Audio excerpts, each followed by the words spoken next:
ભાઈ મેં મારા સમાજને અંધશ્રદ્ધામાંથી નીકળવાનું કીધું, એમાં બીજાને ઊંઘ નથી આવતી. મિત્રો આ બેનનું એવું કેવું છે, કોઈ પણ વ્યક્તિ અમારા સમાજનો ગેરમાર્ગે જતો હોય તો મારે એને પાછો વળવાની જવાબદારી બને છે, એવું કેવું છે. તમારું શું કેવું મિત્રો, કોમેન્ટ કરીને. અને ઊંઘ એટલા માટે નથી આવતી કે સૌથી મોટો ગ્રાહક જે કસ્ટમર કહેવાય ને, આવક વાળો સમાજ આ છે. તો આ સમાજ અંધશ્રદ્ધામાંથી નીકળી જાય તો બધા બીજાને તો ઘણી બધી તકલીફો પડે.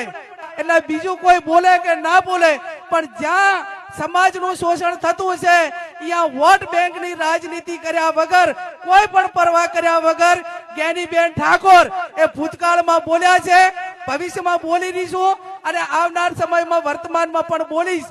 જ્યાં પણ મને એમ લાગતું છે કે સમાજને કે લોકોને આનાથી નુકસાન થઈ રહ્યું છે, એમાં કોઈ પણ પ્રકારની પરવા કર્યા વગર જ્યાં પણ બોલવાનું છે એ ખુલ્લા મનથી બોલીશ. એટલે મહેરબાની કરીને જેને ટીકા ને ટિપ્પણી કરવી હોય એ પોતાનો લોકશાહીની અંદર એ સ્વતંત્ર અધિકાર છે, પણ એ બહુ લાંબો સમય નહીં ચાલે.